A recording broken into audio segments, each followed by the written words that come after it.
கர்த்தருக்கு ஸ்தோத்திரம். கர்த்தருடைய நாமம் மகிமைப்படுவதாக. எதை இழந்தாலும் உம்மை இழப்பதில்லை. யார் பிரிந்தாலும் உம்மை விடுவதில்லை. எதை இழந்தாலும் உம்மை இழப்பதில்லை. யார் பிரிந்தாலும் உம்மை விடுவதில்லை. உங்க சமூகம் இல்லாத வாழ்வு வேணாம்பா. நீங்க இல்லாம நான் இல்லப்பா. உங்க சமூகம் இல்லாத வாழ்வு வேணாம்பா. நீங்க இல்லாம நான் இல்லப்பா. எதை இழந்தாலும் உம்மை இழப்பதில்லை. யார் பிரிந்தாலும் உம்மை விடுவதில்லை. அப்பா, உம்மை நன்றியோடு கூட துதிக்கிறோம், ஸ்தோத்திரிக்கிறோம். எங்களை அதிகமாய் நேசிக்கிற அன்பின் பரலோக தகப்பனே, இந்த நல்ல வேலைக்காய் நன்றி இருந்த இதயத்தோடு உம்மை துதிக்கிறேன், உம்மை ஸ்தோத்திரிக்கிறேன். மட்டுமா எங்களை கிருபையாய் பாதுகாத்து இந்த வேளையிலும் உடைய சமூகத்தில் கூட்டி செத்தோடு மேலான அன்புக்காய் நன்றி செலுத்துகிறோம். அப்பா, நாங்கள் எதை இழந்தாலும் உண்மை இழந்து விடக்கூடாதப்பா. எங்களை விட்டு யார் பிரிந்தாலும் உங்களை நாங்கள் விடக்கூடாது இயேசப்பா. உங்க சமூகம் இல்லாத வாழ்வு எங்களுக்கு வேண்டாம்ப்பா. நீங்க தான் எங்களுக்கு எல்லாவற்றுக்கும் எல்லாமாயிருக்கிற தேவன் ஆண்டவர். நீங்கள் இல்லாத வாழ்வு எங்களுக்கு வெறும் வாழ்வு இயேசப்பா. நீங்க எங்களுக்கு வேணும்ப்பா. நீங்க எங்களுக்கு வேணும் இயேசப்பா. நீங்க எங்களுக்கு வேணும். நீங்க இல்லாம எங்களால் வாழ முடியாதப்பா. உங்க கிருபை இல்லாம நாங்க வாழ முடியாதப்பா. உமக்கு நன்றி அப்பா.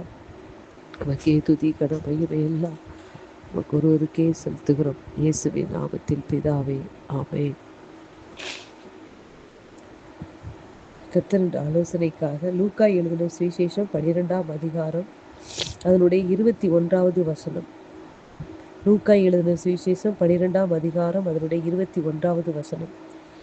தேவனிடத்தில் ஐஸ்வர்யவானாய் இராமல் தனக்காகவே பொக்கிஷங்களை சேர்த்து வைக்கிறவன் இப்படியே இருக்கிறான் என்றார். கர்த்தருடைய நாமம் மகிமைப்படுவதாக. தேவனிடத்தில் ஐஸ்வர்யவானாய் இராமல் தனக்காகவே பொக்கிஷங்களை சேர்த்து வைக்கிறவன் இப்படியே இருக்கிறான் என்று சொல்கிறார். இப்படியே என்றால் அதற்கு மேலே உள்ள வசனங்கள் இப்படியாக சொல்லப்பட்டிருக்கிறது. ஒரு ஐஸ்வர்யவான் என்ன செய்கிறான்?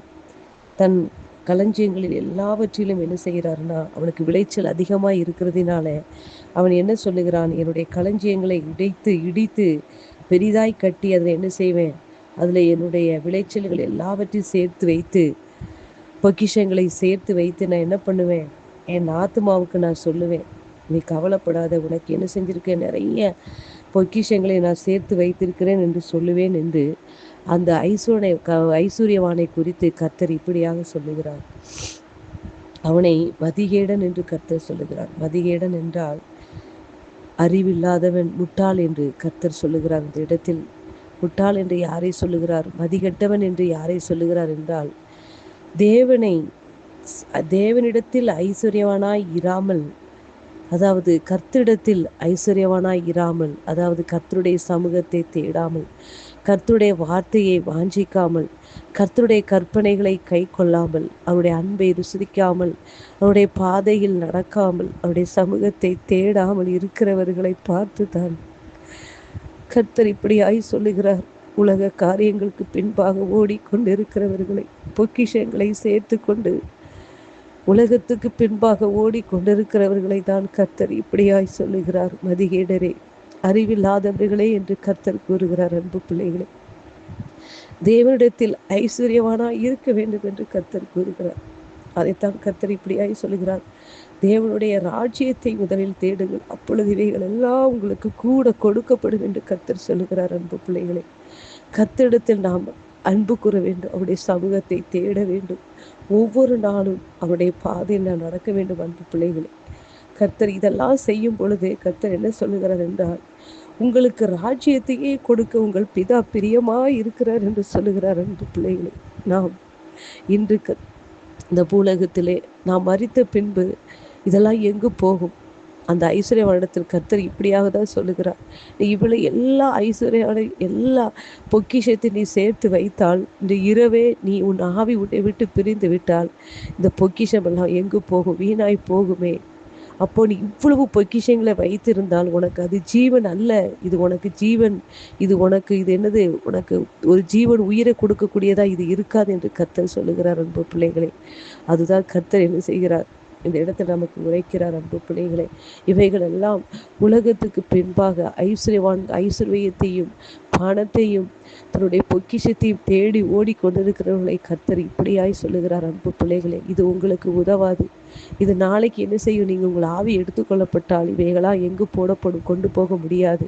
அதனால் கர்த்தரிடத்தில் ஐஸ்வர்யவானாய் இருக்க விரும்புங்கள் என்று கர்த்தர் சொல்லுகிறார் அன்பு பிள்ளைகளே.